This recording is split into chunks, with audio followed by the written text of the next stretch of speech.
வணக்கம் இடமலம் நேர்களே. சமீபத்தில் வந்து பார்த்தீங்கன்னா கவலைக்கிடையா வந்து ஐசியூவில் அட்மிட் பண்ண வேண்டிய நிலைமையில் இருக்கிறது வந்து அதிமுக மட்டும் இல்லை, அதிமுக கூட்டணியும் தான். அந்த வகையில் ரொம்ப சிறப்பாக வந்து தமிழ்நாட்டில் இருக்க அரசியல் நிலைமையை வந்து சொல்லியிருக்கும் தற்கால பெரியார் அப்படின்னு சொல்லலாம், இல்லை பெரியாரின் கொள்ளுப்பேரன். இன்றைக்கு வந்து பார்த்தீங்கன்னா வந்து தலித்தியவாதிகள் வந்து அம்பேத்கரையும், மார்க்சியவாதிகள் கால் மார்க்ஸோட சிலையும், அப்புறம் வந்து திராவிடர்கள்லாம் வந்து பெரியாரோட சிலையும் வச்சிருப்பாங்க. 3 சிலையும் கலந்து செஞ்ச உருவகமா வந்து பாத்தீங்கன்னா இன்னைக்கு சுற்றுப்பயணத்தை ஆரம்பிக்க போற உதயநிதி ஸ்டாலின் அவர்கள் சொல்லியிருக்கக்கூடிய விஷயம் என்னன்னா, ஆம்புலன்ஸ்னு புலம்புறாங்க, ஆனா அதிமுகவே நாங்க ஆம்புலன்ஸ் தான் அனுப்ப போறோம் அப்படின்னு சொல்லிட்டு போன தேர்தலை செங்கலை வச்சு முடிச்சு விட்டவரு இந்த தேர்தலில் வந்து ஆம்புலன்ஸை வச்சு அதிமுகவை எங்க அனுப்பணுமோ அங்க அனுப்புவாரு அப்படின்னு நம்மளுக்கு தெரியுது. அதை குறித்து கிஷோர் கே சாமி கிட்ட கேட்டு தெரிஞ்சுக்கலாம். வணக்கம். வணக்கம். அவன் கார்ல் மார்க்ஸ அவன் துவைக்காத திராவிட சாக்ஸ். அவனை போய் கார்ல் மார்க்ஸ்னு சொல்றீங்களே, கார்ல் மார்க்ஸ்ல வந்து பின்பற்றக்கூடியவர்கள் தற்கொலை பண்ணிக்க மாட்டாங்களா? ஏற்கனவே தற்கொலை பண்ணிக்கக்கூடிய நிலைமையில தான் இருக்காங்க. சரி, அடுத்தது வருவோம், சொல்லுங்க.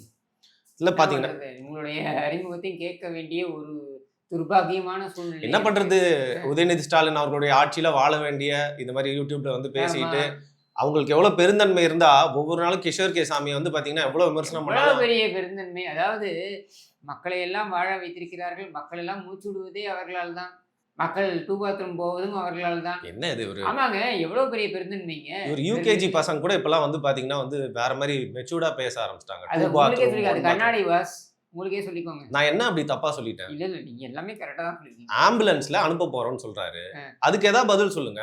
என்ன போட்டு அனுப்ப போறாரு? அதிமுகவை. எப்படி? அழகிரி இப்படிதான் சொன்னார் 2010ல.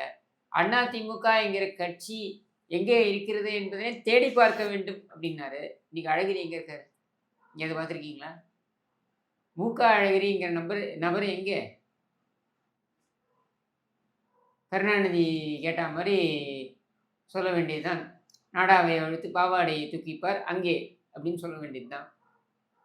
இல்ல நான் என்ன கேட்டுட்டு இருக்கேன், ஒரு அரசியலை பத்தி பேசிருக்கோமோ, நாடா பாவாடைன்னு பேசுறேன். அரசியல் தானேங்க. கருணாநிதி பேசாத அரசியலாங்க? இல்ல சட்டப்பேரவையில் பேசியிருக்காருங்க. அரசியல் சொல்றேன் நானு. தெரியல, நியூஸ் பேப்பர் புரட்டி பார், செய்திகளை பார் அப்படின்னா பரவாயில்ல, சரி நம்ம நாலேஜ் ஏத்திக்கணும் கிஷோர் சொல்றாருன்னு. நாடா பாவாடை தூக்கி பாருலாம் டீசென்ட்டா இருக்காரு. பேசுறது தானங்க, நான் பேசுறது கிடையாதுங்க. இதெல்லாம் நான் என்ன நான் பேசுற மாதிரி பேசுறீங்க? திராவிட நாடு அப்படின்றது எங்கே? திராவிட நாடு என்ற கோரிக்கையை வைத்தீர்கள், திராவிட நாடு எங்கே என்று கேட்டதற்கு நாடாவை அழுத்து பாவாடையை தூக்கிப்பார் அங்கே என்று சொன்னது யாரு? திருவாளர் கருணாநிதி தானே. அதாவது அதிமுக ஆட்சியில வந்து பாத்தீங்கன்னா இதே வந்து ஸ்டாலின் அவர்கள் பிரச்சாரம் பண்ணியிருந்தாருன்னு வச்சுக்கோங்க, ஆம்புலன்ஸ் போயிருந்துச்சு அப்படின்னா வந்து ஸ்டாலினே வந்து கீழே இறங்கி டிராபிக்கை கிளியர் பண்ணி ஆம்புலன்ஸ் ஹாஸ்பிட்டலுக்கு அனுப்பி விட்டு முக்கியமா என்ன பேர் நர்சை கட்டி பிடிச்சிருப்பாரு. ஏங்க அப்படி பேச இல்லைங்க, உண்மையா தானேங்க. கரும்பு காட்டுக்குள்ள காங்கிரீட் ரோடு போட்டு போய் அங்க இருக்கக்கூடிய சக மாணவிகள், அதாவது அவருடைய சக கிளாஸ்மேட் எல்லாம் வந்து அவர் வந்து பட்டுப்புடவையெல்லாம் கட்டிட்டு இருப்பாங்க. கரும்பு காட்டுக்குள்ள பட்டுப்புடவையெல்லாம் கட்டிட்டு நிற்கக்கூடிய மாணவிகள், ஸ்டாலினுடைய சக மாணவிகள், இவங்கெல்லாம் எங்கே இருப்பாங்க எனக்கு தெரியல. நீங்கள் ஊர் பக்கம் போயிருக்கீங்களா? கரும்பு காட்டுக்குள்ளே பட்டுப்புடவை கட்டிட்டு நிற்பாங்களா வேலை செய்கிறவங்க? நான் கரும்பு காட்டுக்குள்ளேயும் போனதில்லை, அங்கே பட்டுப்புடவை இருக்க பெண்களையும் நான் தேடினதில்லை. சரிங்களா, நீங்கள் கரும்பு காட்டுக்குள்ளே போனது இல்லையா, இல்லை சவுக்கு தோப்புக்குள்ளே போனது இல்லையா, இல்லை வேறு விஷயங்களுக்காக போனீங்களா? அதுக்குள்ளெல்லாம் போக விரும்பல. ஆனால் என்ன சொல்ல வரேன்னா, இந்த கரும்பு காட்டுக்குள்ளே காங்கிரீட் ரோடு போட்டு போனாரா இல்லையா ஸ்டாலின்? அதுக்கப்புறம் கிழவியை கட்டி பிடிக்கிறது, அப்புறம் அந்தர் அடிக்கிறது, இதெல்லாம் பண்ணாரா இல்லையா? நமக்கு நாமமே அப்படின்ற பேரில். அப்போ நீ இதெல்லாம் செஞ்ச பொழுது நீ எங்கே போன? நீயும் ஆம்புலன்ஸில் தான்ப்பா இருந்த. 1977லேருந்து 87 வரைக்கும் திமுக ஐசியூவில் இருந்தது.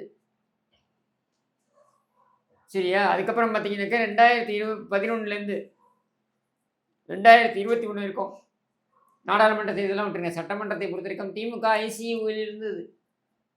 அப்புறம் வரலையா? கடந்த 50 ஆண்டுகளில் 4 முறை, கிட்டத்தட்ட 4 முறை தான் அவங்க வெற்றி பெற்றிருக்காங்க. அதுக்கப்புறம் பார்த்தீங்கன்னா 7 முறை அதிமுக வெற்றி பெற்றிருக்கு. அதில் 3 முறை எதிர்கட்சி அந்தஸ்தையே இழந்திருக்கிறது திமுக. நீ எல்லாம் பேசலாமா? ஐசியூ பற்றி, ஆம்புலன்ஸை பற்றி நீ எல்லாம் பேசலாமா? இல்லை, அவருக்கு தெரிஞ்சிருக்கு, உங்களோட கட்சியோட வரலாறும் தெரியும், ஆனால் நிகழ்காலமும் தெரியும். அன்னைக்கு ஜெயலலிதா இருந்தாங்க, அதுக்கு முன்னாடி எம்ஜிஆர் இருந்தாங்க. இன்னைக்கு வந்து அதிமுக வந்து பல பேர்கிட்ட ஒவ்வொரு பீஸா பிச்சு எடுத்துட்டு போயிட்டு இருக்காங்க. உன்னுடைய கட்சியும் அப்படிதான் இருக்கு, பல பேர்கிட்ட பல பீஸா தானே இருக்கு. கவலைக்கிடமா இருக்கு அதிமுக ஆம்புலன்ஸ்ல போகுதுன்னு கரெக்டா தானே சொல்லியிருக்காரு. கவலைக்கிடமா இருக்கக்கூடியது அதிமுகவா அல்லது உன்னுடைய திமுகவா? ஏன்னா அது இஸ்திமுகவா, உஸ்திமுகவா, சதிமுகவா, ததிமுகவா? இதுனா அ, ஆ, இ, ஈ மாதிரி. ஆமாங்க. இஸ்திமுக என்றால் ஸ்டாலின் திமுக, உஸ்திமுக என்றால் உதயநிதி ஸ்டாலின் திமுக, ததிமுக என்றால் கனிமொழி திமுக, சதிமுக என்றால் சபரீசன் திமுக என்றால் துர்கா திமுக. ஏன் இவ்வளவு அந்த திமுக இருக்கு. இதை தவிர சேதிமுக என்று புதிதாக ஒன்று சேர்ந்திருக்கிறது. அது அது என்னன்னா செந்தாமரை திமுக. இன் திமுக விட்டுட்டீங்க. இன் திமுக இனிமேல் தான் இன் ஆகும், இன்புட் ஆகும். சரி, பேச்சுக்கு இந்த கிஸ் திமுகவை வச்சுக்கலாமே, இது கிஷோர் கே சாமி திமுக அப்படிங்கிற மாதிரி. அது நான் திமுக சேரும்போது தானே. நான் ஏன் 12 மணிக்கு சுடுகாட்டுக்கு போகிறேன்? நான் ஒன்று சொல்லட்டா, ஆ. இந்த வாட்டி தேர்தல் நடந்து முடிஞ்சு திமுக திருப்பியும் ஆட்சியை முடிக்க போது அப்படியே போயிட்டு முடியை கட் பண்ணிட்டு தாடியை ஷேவ் பண்ணிட்டு டான்ஸ் ஆடிக்கிட்டே போயிட்டு அறிவாலயத்துக்கு முன்னாடி நீங்க திமுக சேருவீங்க. இதை நான் பார்க்க தான் போறேன். அதுதான் சொல்றேங்க. உங்களுடைய கனவுகள், அதாவது நீங்க இப்ப சொன்னீங்க இல்லையா, கார்ல் மார்க்ஸ் அப்படின்னு சொல்லிட்டு, நான் தான் திருப்பி சொன்னேன் இல்லையா, துவைக்காத திராவிட சாக்ஸ்ன்னு. அந்த மாதிரி உங்களுடைய கற்பனை வளத்தை நீங்கள் வந்து எங்கே வேணாலும் வெளியில விடலாம். சரியா? உங்க கற்பனை குதிரையை ஓட விடலாம். சரியா? அதெல்லாம் நடக்கணுமே. சரி, மாடர்ன் தமிழோட ஃபாதர்னு சொன்னா நீங்க ஒரு வாட்டி ஏத்துக்கல. ஆனா மாடல் அப்படின்னா வந்து நேத்தி ஏர்போர்ட்ல இருந்து வெளில வந்து ஸ்டாலின் அவர்கள் கொடுத்த அந்த பேட்டியை தான். அவர் வந்து பாத்தீங்கன்னா ஒரு ஃபேஷன் மாடலாவும் தெரிஞ்சாரு, தமிழ்நாட்டுக்கு ரோல் மாடலாவும் தெரிஞ்சாரு. அப்படியே அப்படி அப்படி வச்சுக்கலாம், திருஷ்டி கழிக்கலாம். அவ்வளவு என்ன ஒரு நேர்த்தியான பேச்சு. எங்க தமிழ்நாட்டுல நீ அண்ணா எல்லாம் அப்படியே வந்து வெட்கி தலை குனிவார் இதையெல்லாம் பார்த்தா. அப்படி ஒரு பேச்சு. இதில் வேற அப்படியே ஜோடியா, அப்படி ஜோடி புறாவாக தான் வைப்பாங்களாம் அந்த பேனர்லாம். பார்த்தீங்கன்னாக்கா இவர் பெரிய காந்தி, அந்த அம்மா கஸ்தூர்பா காந்தி. 2 பேரும் அப்படியே சத்தியாகிரகம் பண்ணுறதுக்காக போயிருக்காங்க. அப்படியே அயல் நாட்டுக்கு சத்தியாகிரகம் பண்ணிட்டு வெற்றிகரமாக வராங்க. வெற்றிகரமாக திரும்பி வந்து ஜோடிகளுக்கு, அந்த தம்பதிகளுக்கு ஜோடி நம்பர் 1 அப்படின்ற மாதிரி, இது ஜோடி நம்பர் 420. என்ன இவங்க வருவதற்கு இங்கே அப்படியே வரவேற்பு. சரியா? இதில் ஒன்று நோட் பண்ணீங்களா? இங்கே ப்ரொஜெக்ஷன் துர்கா தீமுக்கு மாறிடுச்சு. ஏன் உதவாநிதியிலேருந்து துர்காவுக்கு மாறிடுச்சு. உதவாநிதி சைடு வாங்க இருக்காரு. பார்த்தீங்களா அது? ஏன்னா மகன் ஒரு உதவாக்கரை என்பதை ஸ்டாலின் புரிந்து கொண்டார். அதனால மகனை இங்கே ப்ரொஜெக்ட் பண்ணுறத விட தன்னை ப்ரொஜெக்ட் செய்து கொள்வது, அது கூட வந்து அந்தம்மா ஒத்துப்பாங்களா, நானும் தான் வருவேன் அப்படின்னு அவங்கள ப்ரொஜெக்ட் பண்ணுறாங்க. துர்காவுடைய ப்ரொஜெக்ஷன்ன்றது எப்படி நடந்துக்கிட்டு இருக்குன்றத பாருங்க. மூக்காமுத்துவோடைய பாடி இருக்குங்க, கோல்மால்புரத்தில் மூக்காமுத்துவோடைய பாடி வச்சுருக்காங்க. எதுக்கு? மக்கள் மரியாதை செலுத்துவதற்காக வச்சுருக்காங்க. இந்த அம்மா வந்து இறங்குறாங்க, இங்கே காரில் வந்து இறங்குறாங்க. எப்படி பட்டு புடவை கட்டிக்கிட்டு பூவெல்லாம் வச்சுக்கிட்டு வந்து இறங்குறாங்க. சரியா? இது என்ன நான் சொல்ல வரேன்னா, நீங்கள் பகுத்தறிவு நபராகவே இருங்க. நீங்கள் கூட அதை பண்ண மாட்டீங்க. எவ்வளவு இழவுக்கு போவாங்களா பட்டு புடவை கட்டிக்கிட்டு? எதர்ச்சியா நடந்தது கேட்டோன்னா டக்குன்னு எங்க இருந்தா வந்திருக்கலாம் இல்லையா? எப்படிங்க எதிர்ச்சியா நடக்கும்? 8:30 மணிக்கு செத்து போனவரோட பாடியை கொண்டு வந்து 12 மணிக்கு வைக்கிறாங்க, கோல்மால்புரத்தில் வைக்கிறாங்க. நீ 1 மணிக்கு வர, நீ பட்டுப்புடவை கட்டி வருவியா? செல்வம் இறந்து போனாரு, அன்னைக்கு பட்டுப்புடவை கட்டி வந்தியா? இல்ல, இதனால நீங்க என்ன பாயிண்ட்? செல்வத்தோடைய பாடியை கொண்டு வந்து அங்க வச்சாங்கல்ல, ஆமா. செல்வம் அதுக்கு நீ பட்டுப்புடவை கட்டி வந்தியா? எவ்வளவு ஒரு கேவலமான எண்ண ஓட்டம் பாருங்க. இவங்களுக்கு என்னன்னா, அது இன்னும் மாற்றான் தாயோடைய மகன் தானே. அவ்வளவுதான். 2 நாள்லலாம் பார்த்தீங்கன்னாக்கா அவரும் நானும் அப்படின்னு அந்த புத்தகம் வெளியிட்டு ஃபங்க்ஷன். சரியா? அந்த ஃபங்க்ஷனில் அந்த அம்மா பாருங்க அவ்வளோ குதூகலமாக பேசுகிறாங்க. தன்னுடைய பிரதர்லாம் எக்ஸ்பயர்டு எப்போ 2 நாள் முன்னாடி. நீ குதூகலமாக அங்கே பேசுகிறாங்க. சரி, இது வந்து நாட்டு மக்களுக்கு ரொம்ப தேவையான ஒரு ஃபங்க்ஷனாக இருந்து நீ அதை பண்ணுற அப்படின்னா அது வேற. அப்படி இல்லை. இது இந்த குடும்பத்துக்கே ரைட்டு. நான் சொல்கிறேன், உங்களுக்கு மாறனுடைய பிணத்தை வைத்துக்கொண்டு கருணாநிதி கூட்டணி பேரம் பேசினாருங்க. இதை விட கேவலம் ஏதாவது இருக்க முடியுமா? அப்படியே அழறா மாதிரிலாம் நாடகம் போட்டுட்டு பெசநகர் மைதானம் வரைக்கும் வந்தாருங்க வாஜ்பாய். பெசநகர் மைதானத்தில் தான் வந்து மாறனுடைய பிணத்தை வந்து எரித்தார்கள், தகனம் செய்தார்கள்.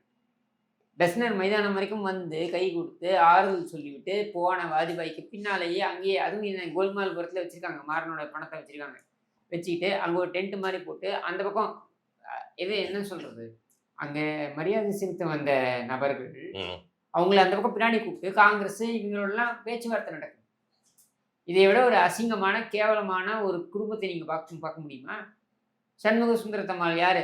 இவங்களுடைய மாறன் சகோதரர்களுடைய தாயார். அவங்க இறந்து போன பொழுதும் இதே மாதிரி தான் வைகோவை கூட்டு வச்சு பேச்சுவார்த்தை. இப்படி ஒரு கேவலமான அசிங்கம் பிடித்த ஒரு குடும்பத்தை சத்தியமாக யாரும் பார்க்க முடியாது. இல்லை, இப்போ தமிழ்நாட்டுக்கு வந்து பார்த்தீங்கன்னா நேற்று அவங்க போயிட்டு வந்தது, அந்த ஜெர்மனி UK போயிட்டு வந்தது எப்படி இருந்துச்சுன்னா, ஒரு வீட்டுக்காக உழைக்கும், ஒரே நேரத்தில் உழைக்கும் தந்தையும் தாயும் உலகத்துக்குள்ள போயிட்டு தன்னோட வீட்டுக்காக சம்பாரிச்சிட்டு திருப்பியும் வந்த சிவபெருமான், அந்த அம்மா பார்வதி தேவி. அப்படியும் அப்படியே 2 சொல்லாமே. பேரும் வந்து இவரு ஆருத்ர நடனம் ஆடுவார். இவருடைய வாத்து நடையில. அந்த அம்மா பார்த்தீங்கன்னாக்கா, அப்படியே வந்து பக்கத்துல நின்னுகிட்டு அவங்களும் வந்து நடனம் ஆடுவாங்க. இத வந்து பார்க்கறதுக்கு இந்த மக்கள் எல்லாரும் கூடி வந்து, "ஐய்யய்யோ! ஆருத்ரா தரிசனம்" அப்படின்னு சொல்ல போறோமா? ஏங்க இந்த மாரி? ஏன் இந்த மாரி ஆயிட்டீங்க நீங்க? ஏன் உங்களுக்கு உண்மையிலேயே ஏதாவது பிரச்சனையா? எனக்கு தெரிஞ்சு எம்ஜிஆர், ஜானகி அம்மையார் அவங்களுக்கு அப்புறம் வந்து ஒரு ஆதர்ச எ தம்பதி எம் அரசியல்ல இருக்காங்க. இன்னைக்கு மங்களகரமா ஒருத்தங்கள பார்க்கறதுக்கு இருக்குன்னா இவங்க 2 ஒரு பேர் தான். நிமிஷம். அவங்க பேனர் வச்சது உங்களுக்கு ஏன் வயிறு எ எரியுதுன்னு கேட்கிறேன் நானு. எம்ஜிஆர், ஜானகி அரசியல் அம்மையார் பேசுங்க. அந்த பேனர் எம்ஜிஆர், ஜானகி அம்மையார் பத்தி நீங்க பேச போறீங்க. உண்மையாவே பேச போறீங்கன்னா, ஜானகி அம்மையார்லாம் கொடுத்து சிவந்த கரம் எந்த அளவுக்கு எம்ஜிஆர் குடுத்தாங்களோ, அந்த மாரி ஜானகி அம்மையாரும் குடுத்தாங்க. சரியா? இன்னைக்கு அந்த கட்சியுடைய ஆஃபீஸ் இருக்கு பாருங்க. லாயன்ஸ் ரோட்ல. ஜானகி அம்மையாரோட பேர்ல வாங்கப்பட்ட கட்டிடம் தான் அது. அத அவங்க அப்படியே குடுத்தாங்க. சரியா? இந்த அம்மா ஏதாவது ஒண்ணு குடுத்தாங்கன்னு சொல்லுங்க. கருணாநிதி குடும்பத்துக்கே அந்த வரலாறு கிடையாது. நான் சொல்றேன் இன்னைக்கு கருணாநிதிக்கு அந்த இது போடுவாங்கல்ல, சால்வை போடுவாங்கல்ல, அந்த சால்வை உங்களுக்கு தெரியுமா கண்டிஷன் என்னன்னு? சால்வையெல்லாம் பிரிக்கக்கூடாது. கவரோட அப்படியே கொண்டு வரணும். இதான் கண்டிஷன். கவர பிரிக்கக்கூடாது. "நீ சால்வையெல்லாம் போட வேணாம்யா, கவரோட கொண்டு வா" அப்படின்ட்டு. ஏன்னா, காலையில கோல்மால்புரத்துல, மதியானம் அட்டெண்டன்ஸ் இங்க, சிஐடி காலனில. காலையில இத்தனை சால்வை இங்க வந்தா, இது இந்த அம்மாவுக்கு, ஜெயலலிதா அம்மாவுக்கு பாக்கெட் மணி. அந்த பக்கம் மதியானம் வந்து ராஜாத்தி அம்மாவுக்கு பாக்கெட் மணி. இதுல இந்த சால்வை அதிகமா இருந்து, அதையும் இன்டெலிஜென்ஸ் வழியா அந்த அம்மா வாங்கிடுவாங்க. இன்டெலிஜென்ஸ்க்கு தான் வேலைங்களா? ஆமாங்க. இத விட பெரிய வேற என்ன வேலை? ஜெயலலிதா அம்மா என்ன பண்றாங்க அப்படின்றத ராஜாத்தி அம்மா இன்டெலிஜென்ஸ் வச்சு கண்காணிப்பாங்க. ராஜாத்தி அம்மா என்ன பண்றாங்கன்றத ஜெயலலிதா அம்மா கண்காணிப்பாங்க. இதானங்க முக்கியமான வேலை. சால்வைக்கு இன்டெலிஜென்ஸ். ஆமாங்க. இன்டெலிஜென்ஸ்ல அதுல ஒரு 15 சால்வை அங்க அதிகமா இருந்தா, இந்த அம்மா வந்து மீன் குழம்பு போடாது. ஐய்யய்யோ! அப்புறம் என்ன பண்ணுவாரு மீன் கருணாநிதிக்கு. குழம்புக்கு அவரு? கொமட்டிலே குத்தும். சரியா? இது இது நடக்கும். நடந்திருக்கு. நான் பொய் சொல்லல. சரி இப்ப இது நீங்க யோசிச்சு பாருங்க. கருணாநிதி போயிட்டு அந்த இது உண்ணாவிரதம் இருக்காரு. ம். 7 மணிக்கு. காலையில அவர் எங்க எழுந்துப்பாரு? இந்த வீட்ல தான் எழுந்துப்பாரு. இது கோல்மால்புரத்துல தான் எழுந்துப்பாரு. அங்க தூங்க மாட்டாரு. அங்க மதியானம் தான் போவாரு. சரியா? அப்ப காலையில இங்க தூங்கி இங்கேருந்து எழுந்து போறாரு. நேரா போயிட்டு அவர் போயிட்டாரு அப்படின்றத இன்டெலிஜென்ஸ் கூப்பிட்டு ராஜாத்தி அம்மாட்ட சொன்னோனே, ராஜாத்தி அம்மா ஒரு சேர தூக்கின்னு கிளம்பியாச்சு. அந்த ஆளு ஒரு டபுள் காட்ட போட்டுக்கிட்டாப்புல. மரீனா பீச்ல. டபுள் காட்ட போட்டுட்டு, இந்த பக்கம் தயாளு அம்மாள் வந்து அங்க உட்காந்துருக்காங்க. விடாம "நீ போ செல்வி, நீ போ, நீ போகாம இருக்காத, நீ கூட போ" அப்படின்னு. சரியா? செல்வி சொன்னதுனால இந்த அம்மா போயிடுச்சு. இந்த அம்மா போகுது அப்படின்ற தகவல் தெரிஞ்சோனே, அந்த அம்மா அங்கேயும் கிளம்பிடுச்சு. "ஓ! அவ மட்டும் போய் உட்காருவாளா? நானும் போய் உட்காருவேன்" அப்படின்ட்டு. அப்ப தலை மாட்டுல தயாளு, கால் மாட்டுல ராஜாத்தி. லாஜிக். ராஜாத்தி அம்மாள் ஜெயித்து விட்டார். எப்படி தெரியுமா? கருணாநிதி படுத்துக்கொண்டே கண் விழித்தால் யாரை பார்க்க முடியும்? கால் மாட்டுல இருக்கவங்கள தான் பார்க்க முடியும். அப்ப என்னை தான் அப்ப ராஜாத்தி வின். எனக்கு சப்ஸ்கிரைபர்ஸ்லாம் கீழ கமெண்ட் சரியா? பண்ணுவாங்க. நுண்ணரசியல் பேசக்கூடியவர் அ. கிஷோர் அப்படின்னு. அப்ப எனக்கு புரியல. இந்த ம். அளவுக்கு இவ்ளோ ஏங்க டெப்த்தா உண்மை நீங்க அதானங்க. இந்த மாதிரிலாம் அங்க அங்க பயங்கரமான இது நடக்குங்க. இல்ல நீங்க நான் கூட என்ன என்னடா அது நினைக்கிறீங்க? தமிழர் கருணாநிதி உரிமைக்காக யா நடந்த வரலாற்று இ சிறப்புமிக்க நிகழ்வ அந்த பஞ்சதந்திரம் படத்துல வந்த உலக ரம்யா வரலாறுல கிருஷ்ணன் சிம்ரா மேட்டர் மாதிரி சொல்றாரேன்னு இல்லங்க பார்த்தேன் நானு. நம்ம மயாமி பீச் பார்த்திருக்கோம், கேள்விப்பட்டிருக்கோம், எத்தனையோ பீச் பார்த்திருக்கோம். உலக வரலாறுல ஒரு பீச்சையே அந்தப்புறமாக மாற்றிய ஒரு தலைவர் என்றால், உன்னதமான தலைவர் என்றால், அது உன்மத்தமான தலைவர் என்றால், அது கருணாநிதி தான். இந்த மாதிரி ஏர் ஆட்கள் கூலர் இந்த பக்கம் ஏர் கூலர், அந்த பக்கம் மனைவி, இந்த பக்கம் துணைவி, அப்படி அந்த டபுள் காட்ல படுத்துக்கிட்டு, எவன் எங்க செத்தா என்ன? குண்டு விழுந்தா நமக்கு என்ன? இப்படி ஒரு தலைவரை பார்க்க முடியுமா? இல்ல உங்கள மாரி ஆட்களோட வயித்தெரிச்சல வந்து பாத்தீங்கன்னா வந்து அ, இன்னும் அதிகமாக்கணும்னால மீதி ஆட்சி இருக்கிற சில மாதங்கள்ல அ, திமுக அரசு, ஸ்டாலின் அவர்களுடைய அரசு மெரினா பீச்ச பேரை மாத்தி கலைஞர் பீச் அப்படின்னு ஆமா. வைக்கணும். இவங்கெல்லாம் வந்து அந்த பீச் பக்கம் போல வெட்கி தலை குனிந்து திருப்பிட்டு போகணும். அதான் என்னோட ஏங்க ஆசை. கருணாநிதிக்கே வெட்கம் இல்ல. கருணாநிதி குடும்பத்திற்கே வெட்கம் இல்ல. அதுங்களே வந்து ரோட்ல வெள்ளையும் ஜொலியுமா அலைஞ்சுக்கிட்டு இருக்கு. நமக்கு என்னங்க வெட்கம்? மீதி இருக்க தாத்தா பாட்டி அ, அவங்களோட கலைஞரை வந்து யோசிச்சு போட்டுருவாங்க. புரியல. தாத்தா பாட்டிகள் வந்து கலைஞரை யோசிச்சு திமுகவுக்கு போட்டுருவாங்க. அ, மிடில் ஏஜ்ல இருக்கிற அங்கிள்ஸ் அவங்க வந்து பாத்தீங்கன்னா திமுகவுக்கு போட்டுருவாங்க. அ. துர்கா வரை இப்ப வராங்க. குடும்ப பெண்கள் அனைவருக்கும் திமுக போடு. போடுவாங்க. அ, இளைஞரனா வந்து உதயநிதி ஸ்டாலின் பார்த்து திமுக போடுவாங்க. ஆமா. நான் அழுதுட்டே இன்பநிதியை இருப்பேன் பார்த்து நானு. இன்பா. குழந்தைங்களுக்குலாம் ஓட்டு இல்ல. சோ அ, எல்லார பார்த்தும் பாத்தீங்கன்னா தன்னோட ஃபேமிலியை வச்சு ஓட்டு அ. வாங்கி ஜெயிக்க போறது போடு குத்து திமுக. குத்துன்னு குத்திருவாங்க அப்படியே. தனியா ஆம்புலன்ஸை பார்த்து ஆம்புலன்ஸ்னு பயந்துகிட்டே அ, வந்து பாத்தீங்கன்னா வந்து பிரச்சாரத்துல பாதியில பேச அதான் வந்ததெல்லாம் சொல்றேங்க. மறந்துட்டு இருக்கிறது எடப்பாடி பழனிசாமி. அததான் இதுதான் நான் இன்னைக்கு சொல்றேனே. அரசியல் நிலைமை. நீங்க அதுதான் திருப்பி சொல்றேனே. இந்த மாரி எல்லாரும் திரண்டு வந்து திமுகவுக்கு ஓட்டு போட்டு, இன்பநிதியை மீண்டும் வந்து மிகப்பெரிய அளவுல உட்கார வச்சு, இன்பா பிரசன்ட்ஸ் அப்படின்னு சொல்லிட்டு, இப்ப வேற சூப்பர் ஸ்டாரும் கமலஹாசனும் சேர்ந்து நடிக்கப் போகிறார்கள் என்பது இன்பா தானே அது புரொடக்ஷனு. சரியா? அதை அப்படி காண்பித்து, ஒரு பில்டப்பை கொடுத்து, இதெல்லாம் பண்ண வேண்டாமா? இந்த பில்டப்லயே ஓடுறதானங்க இந்த குடும்பம். இந்த குடும்பத்துக்காக தானங்க அதாவது இந்த இந்த குடும்பத்துக்காக காவல்துறை, பொதுப்பணித்துறை, என்ன என்ன துறை? எல்லா துறையும் செயல்பட வேண்டும். பொதுப்பணித்துறை ஏன் செயல்பட்டது? இந்த குடும்பத்திற்காகன்னா, பொதுப்பணித்துறை அமைச்சராக கருணாநிதி இருந்தபொழுது, உலகத்தமிழ் மாநாட்டிற்காக இங்க சிலைகளை எல்லாம் வைக்க வேண்டும் என்று முடிவெடுக்கிறார்கள். இன்னைக்கு மெரினால பார்க்குறீங்கல்ல, சிலைகள்லாம் இருக்கு இல்லையா? அது உலகத்தமிழ் மாநாடு, 5ஆம் உலகத்தமிழ் ஆமா. மாநாடுக்கு வந்து 3ஆம் உலகத்தமிழ் மாநாடுன்னு நினைக்கிறேன். அதுக்கு வந்து அண்ணா அவர்கள் இருந்த பொழுது, அதுக்காக வைக்கப்பட்டது தான் அந்த சிலையெல்லாம். அதுல கருணாநிதி 2 சிலைக்கு மட்டும் இன்ட்ரெஸ்ட் எடுத்துக் கொள்கிறார். அந்த 2 சிலை என்ன சிலைடான்னா, ஒண்ணு கண்ணகி சிலை. இன்னொன்னு என்ன சிலை? அண்ணாதுரையுடைய சிலை. சரியா? இந்த அண்ணாதுரையோட சிலை வந்து ம். அண்ணா சிலையில வைக்கணும் அப்படின்னு சொல்லி அவர் வந்து அதை மறுத்துடுறாரு. வேண்டாம் அப்படின்னு சொல்லிட்டு. இல்லை இல்லை வைக்க வேண்டும்னு. அதுக்கப்புறம் வரேன். ஆனால் இந்த கண்ணகி சிலைக்கு பின்னாலே மிகப்பெரிய ஒரு இது இருக்குது. என்னென்னா, அது சிலைக்கு ஒரு போஸ் கொடுக்கணும் யாராவது. யார் கொடுக்க முடியும்? கண்ணகி. எப்படி போஸ் கொடுக்கலாம்? கண்ணகிக்கு எத்தனையோ என்ன சொல்கிறது உருவகங்கள் இருக்கலாம். ஏன்னா சிலப்பதிகாரம் எடுத்துக்கிட்டிங்கனாக்கா, சிலப்பதிகாரம் ஆரம்பத்துலேருந்து பார்த்தீங்கன்னாக்கா கண்ணகியுடைய பல ஐகானிக் பல உருவங்கள். அதில் முக்கியமான ஒன்று என்ன அப்படின்னா கண்ணகி சிலம்ப வச்சுட்டு முறையிடுறது. அது வந்து ஒரே ஒரு சாப்டர். கண்ணகி சிலம்பை வைத்துக்கொண்டு பாண்டிய மன்னனிடம் போராடியது என்பது ஒரு சாப்டர். மற்றபடி கண்ணகிக்கு எத்தனையோ அம்சங்கள் இருக்கின்றன, குணாதிசயங்கள் இருக்கின்றன. அதையெல்லாம் விட்டுவிட்டார்கள் இந்த பக்கம். அதுக்கப்புறம் கண்ணகி சிலம்பை எடுத்து பாண்டிய மன்னனிடம் நீதி கேட்டு அது முடிந்த பின்னர் நீங்கள் பார்த்தீங்கன்னா அவருடைய அவங்க அதுக்கப்புறம் பாண்டிய மன்னனை தன்னுடைய தந்தை என்று ஏற்றுக்கொண்டு விட்டதாக அசிரீரி வாயிலாக சொன்ன வரலாறும் சேரமன்னன் சொன்ன வரலாறும் வந்து பதிவு செய்யப்படுகிறது. இதெல்லாம் சிலப்பதிகாரத்தை முழுமையாக படித்தவங்களுக்கு தெரியும். சரியா? இவர் கண்ணகி வந்து அப்படி அந்த ரோட் சைடு பஜாரி மாதிரி காமிக்கிறது மட்டும். இவர் பார்த்தா மாதிரி, இவருக்கு தெரிஞ்ச மாதிரி கண்ணகி ஜாக்கெட் அணியாமல் அப்படி தலைவிரி கோலத்தில் ஒரு புடவையை மட்டும் அணிந்து கொண்டு அப்படி நின்று அப்படி கை காட்டுற மாதிரி. யாரை நோக்கி கை காட்டுற மாதிரி? எந்த ஆட்சியில் நீ அதை வைக்கிறாய்? அண்ணாதுரையுடைய ஆட்சியில் நீ வைக்கிறாய். தேராமண்ணா செப்புவதுடையேன் என்று ஆரம்பிக்கும். இது சிலப்பதிகாரம் ஆரம்பிக்கும். இது பாண்டிய மன்னனிடம் வந்து பாண்டிய மன்னனுடைய அந்த தர்பாருக்கு சென்று கண்ணகி கேட்கக்கூடியது. தேராமண்ணா செப்புவதுடையேன் அப்படின்னு ஆரம்பிச்சு அது போகும். சரியா? சிலப்பதிகாரத்தில். இப்போ தேராமண்ணா செப்புவதுடையேன் என்று யாரை பார்த்து சொல்கிறாய்? அண்ணாவை பார்த்து சொல்கிறீர்களா? இந்த சிலையை வைத்தால் அண்ணா அவர்களுக்கு ஏதாவது ஒரு இடத்துல ஒரு ஒரு ஒரு தீங்கு ஏற்படும் என்பதுதான் நம்பிக்கை. வெளியில தான் பகுத்தறிவு வேஷம் எல்லாம் திட்டமிட்டு செய்தது. சரி, அது செஞ்சு அதுக்கு யாரை நீ போஸ்ட் கொடுக்க வச்ச? கல்பனா என்கிற கவர்ச்சி நடிகையை வைத்து நீ போஸ்ட் கொடுக்க வச்ச. யார் தெரியுமா அந்த கல்பனா? எனக்கே தெரியும். ரவிமோகன் அப்படின்னு ஒருத்தர் இருக்காரு பாருங்க, நடிகர் ஜெயம் ரவி. அப்படியே பின்னோக்கி போனீங்கன்னா அதுல அந்த வரலாறு தெரியும்.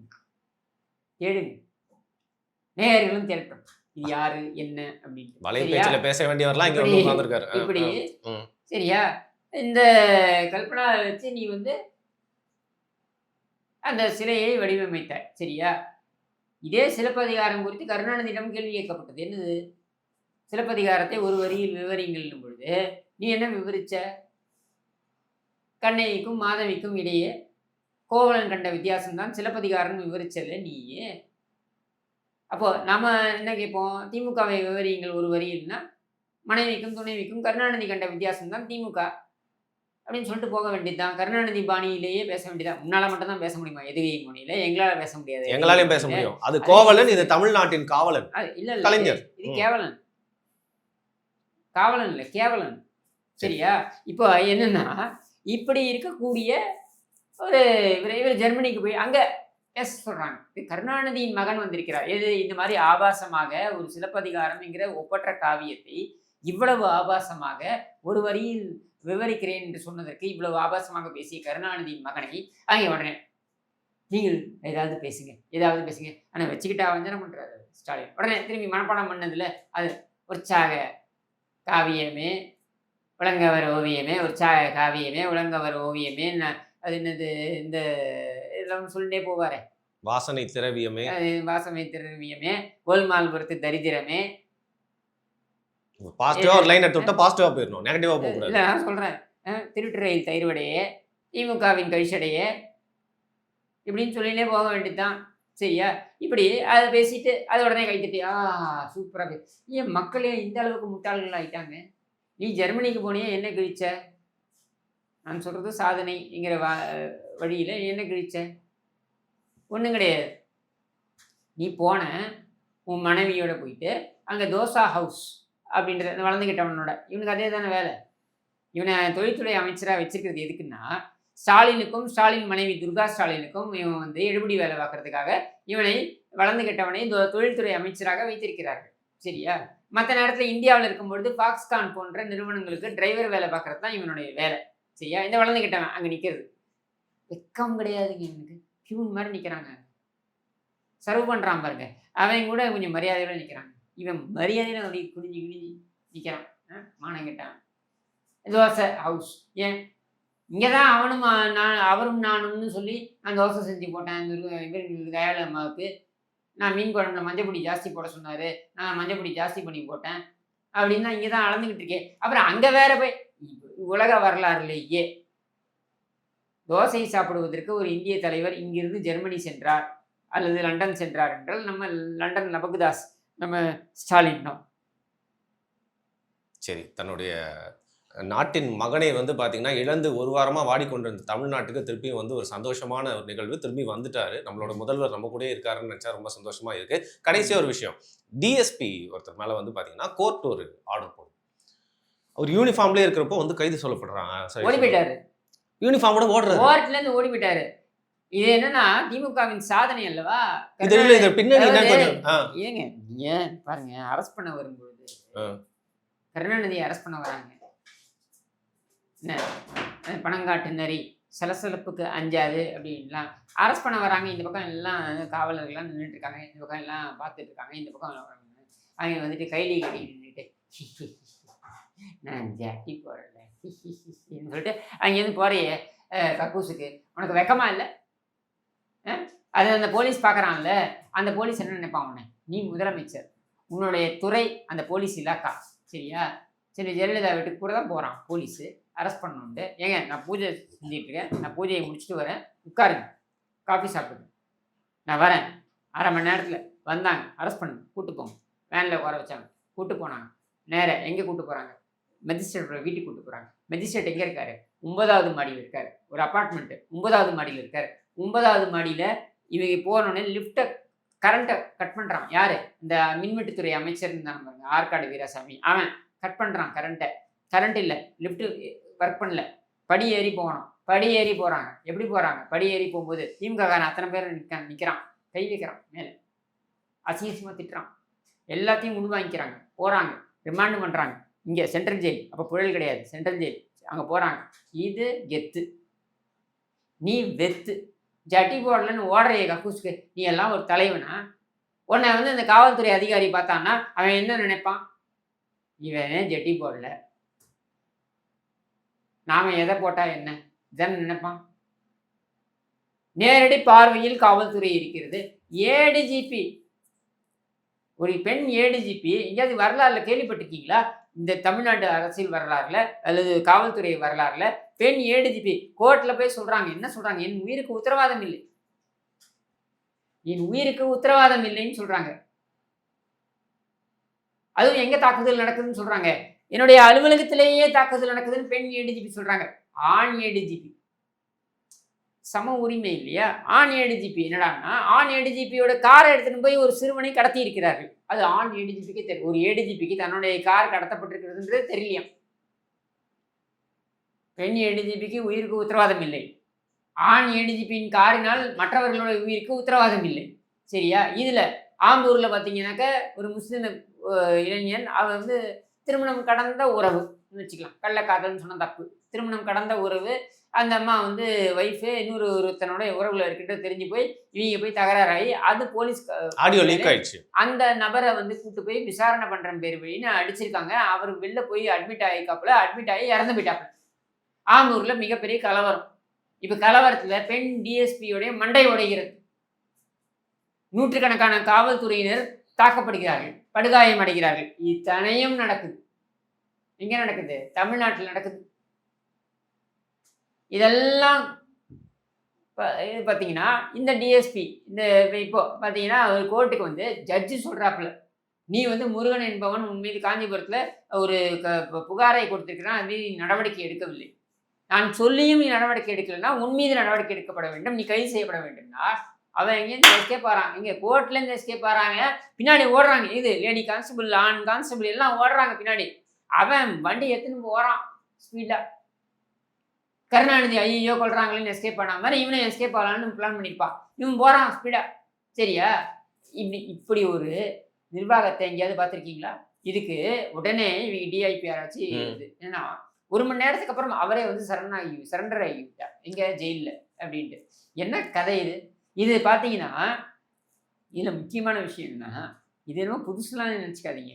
கருணாநிதி ஆட்சியில் நடந்திருக்கு 2006 2011 நம்ம உட்லாண்ட்ஸ் ஹோட்டல் இருக்குல்ல, அந்த உட்லாண்ட்ஸ் ஹோட்டல் டிரைவிங் ஸ்பேஸில் அந்த பார்க் பண்ணுவாங்க வந்து யார் வேணாலும் நம்ம பார்க்கிங் தான் பெரிய பிரச்சனையாச்சு சிட்டியில். அதில் வந்து ஒரு கார் வந்து பார்க் ஆகிருக்கு. அங்கே இருக்க ஊர்க்கா அவன் வட மாநிலத்துக்காரன் அவன் வந்து என்ன பண்ணியிருக்கான், எனக்காவது அடி எனக்கு இது மாதிரி 15 நிமிஷத்துக்கு மேலே பார்க் ஆகிருக்கு, நீங்கள் ஹோட்டலுக்கு போகிற மாதிரி தெரியலேன்னு அந்த ஜன்னலை தட்டியிருக்கான். தட்டினா அந்த கண்ணாடியை இறக்கியிருக்காப்புல இருக்கு. பார்க்குறதுக்கு நம்ம கருணாநிதி சாயலில் இருந்திருக்காப்புல நீங்கள். அந்த ஆள் உடனே என்ன பண்ணியிருக்கான், இந்த மாதிரி என்ன இருக்கான், அது பக்கத்தில் ஒரு பொம்பளை உட்காந்துருக்கு. அது வேத்து விரும்புத்துருக்கு அந்த பொம்பளை. சரியா? அவங்க ஏதோ ஒரு ஏசி இல்லாத காராக இருக்கும். இல்லை ஏசி இருக்கு, ஃபுல் ஏசிலேயே அந்த வேத்து விரும்புத்துருக்கு. சரியா? அது பாவம் அவங்க ஏதோ கலந்து ஆலோசனை பண்ணியிருக்காங்க போல இருக்கு. நடந்திருக்கலாம். Okay, what ever it is, technical fault அது இருக்கலாம். இப்போ உடனே என்ன இவன் உடனே கேட்குறான், ஏய் படா அப்படின்ட்டுருக்கான். சரி அவன் போயிட்டான். இன்னொரு 1/2 மணி நேரம் திரும்பி போய் தட்டினா திரும்பி இந்த இறக்குறான். இறங்கினா இவனுக்கு வேத்து ஒரு இருக்கு. சரியா? இவனை சொன்னா கேட்க மாட்டேன் போட அப்படிங்கிறான். அவன் உடனே கே சாப் அப்படின்றத கேள்வி கேட்டிருக்கான். உடனே இந்தி எதிர்ப்பு அல்லவா, என்னை பார்த்து கேள்வி கேட்கிறாயா? நான் ஒரு தமிழன், இந்த திமுகவின் கடமை கண்ணியம் கட்டுப்பாட்டை அங்கே நான் செயல்பாட்டில் வைத்துக் கொண்டிருக்கிறேன், செயல்படுத்தி கொண்டிருக்கிறேன், என்னை பார்த்து நீ கேள்வி கேட்கிறாமா அப்படின்னு சொல்லிட்டு அப்படியே துப்பாக்கி எடுத்தான். டிஷ்ஷும் 2 சுட்டு. சரியா? 2 புல்லட்டு. நல்ல வேலை அந்த குருக்கா மேலே படலை, அது வேற எங்கேயா போய் பட்டுருச்சு. சரியா? இது சம்பவம் நடக்குது. என்னடா அது, ஒரு உட்லண்ட்ஸ் போன்ற ஒரு ஹோட்டலுக்கு மெயின் ஏரியா ஒரு ஏரியாவில் ஒருத்தன் துப்பாக்கி எடுத்து அனாயசமாக சுடுறான். பக்கத்தில் வேற ஒரு ஆண்டிக்கு வந்திருக்காங்க. ஜலபலஜன்ஸை கேள்வி கேட்டது ஒரு குத்தமா, இது ஒரு தப்பா அப்படின்னு அவன் அதிர்ச்சி ஆகுறதுக்குள்ள யார் என்னன்னு பார்த்தா, அவன் யாருன்னா கருணாநிதியோடைய ஆக்டோபஸ் குடும்பத்தில் கருணாநிதியோட ஏதோ ஒன்றுத்துக்கு மழைக்கு பிறந்தது, மாநாட்டுக்கு பிறந்தது, தமிழுக்கு பிறந்தது, பஸ் ஏறும்போது பிறந்தது, பஸ் இறங்கும்போது பிறந்தது, ஏதோ ஒன்றுலாம் இருக்கு இல்லையா? அப்படி பிறந்த ஒன்றத்தோடைய வழி வந்த ஒரு பேரன் குணாநிதி. அந்த குணாநிதி தன் குணத்திற்கு ஏற்றார் போல, தன் பரம்பரை குணத்திற்கு ஏற்றார் போல அவன் சில வேலைகளில் ஈடுபட்டு இருந்திருக்கான். அது காருக்குள்ள. என்னை போய் கேள்வி கேட்பே, என் தாத்தா யாரு அப்படின்னு துப்பாக்கி எடுத்து டிஷ்யூம்னு சுட்டான். என்ன இதுக்கு இந்த சம்பவத்தை மூடி மறைப்பதற்கு அன்றைய ஏடிஜிபி ஜாஃபர் சேட் விரைந்து அனுப்பப்பட்டார். போய் அதை மேட்ரை முடி அப்படின்ட்டு வந்து முடிச்சுட்டு போகிறாங்க. இது இப்படின்னா இங்கே துரைசாமி சப்வே இருக்குல்ல, துரைசாமி சப்வே கிட்ட போலீஸ் செக் பண்ணுவாங்க, டிராஃபிக் போலீஸு. செல்வி வீட்டில் வேலை செய்யக்கூடிய பெண்மணி, அந்த பெண்ணுடைய மகன். இவன் குடிச்சிட்டு 2 வீலர் ஓட்டுன்னு வந்திருக்கான். அவன் நிறுத்துறாங்க டிராஃபிக் போலீஸு. குடிச்சிட்டு வந்திருக்கேன், ட்ரங்க் அண்ட் டிரைவ் அப்படின்னு நிறுத்துறாங்க. அவன் உடனே எழுந்து அந்த பெண் போலீஸ் அதிகாரியும் இருக்காங்க, ஆண் போலீஸ் அதிகாரியும். பெண் போலீஸ் அதிகாரியை செவிலே விடுறான். யாரை பார்த்து என்ன கேட்குற, என்னதுக்கு? கருணாநிதியுடைய மகளுடைய வேலைக்காரனுடைய மகன் செய்யக்கூடிய பெண்ணுடைய மகன். யாரை அறையிறான்? ஒரு சப் இன்ஸ்பெக்டர் லெவலில் இருக்கக்கூடிய ஒரு பெண் காவலரா, இல்லை அந்த மாதிரி ஒரு காவலரா? அப்படி யோசிச்சு பாருங்க. இவர்களிடம் இந்த காவல்துறை சிக்கி சின்னாபின்னமாவது என்னன்றதை நீங்கள் இதுலேருந்து புரிஞ்சுக்கணும். இதுக்கு மேலே நான் சொல்கிறதுக்கு எதுவுமே இல்லை. சரி, இப்போ அவல நிலை இருக்குது அப்படிங்கிற மாதிரி நீங்கள் வந்து ஃபீல் பண்ணுறீங்க. அதுக்கேற்ற மாதிரி செய்தி சேனல்களையும் வந்து அந்த நியூஸ் திருப்பி ரவுண்டில் வந்துட்டே இருந்தது. அவரும் நானும் என்பதை விட அவரும் அவலமும் அப்படின்னு தான் எடுக்கணும். அப்படி எடுத்தால் தமிழகத்துடைய இன்றைய நிலை பிரதிபலிக்கப்படும். உங்களுடைய ரிக்வெஸ்ட்டை ஏற்று ஏதாவது ஒரு ஆத்தர் அந்த புத்தகத்தை எழுதுறாங்களான்றதை பொறுத்திருந்து பார்ப்போம். மிக்க நன்றி பதில்.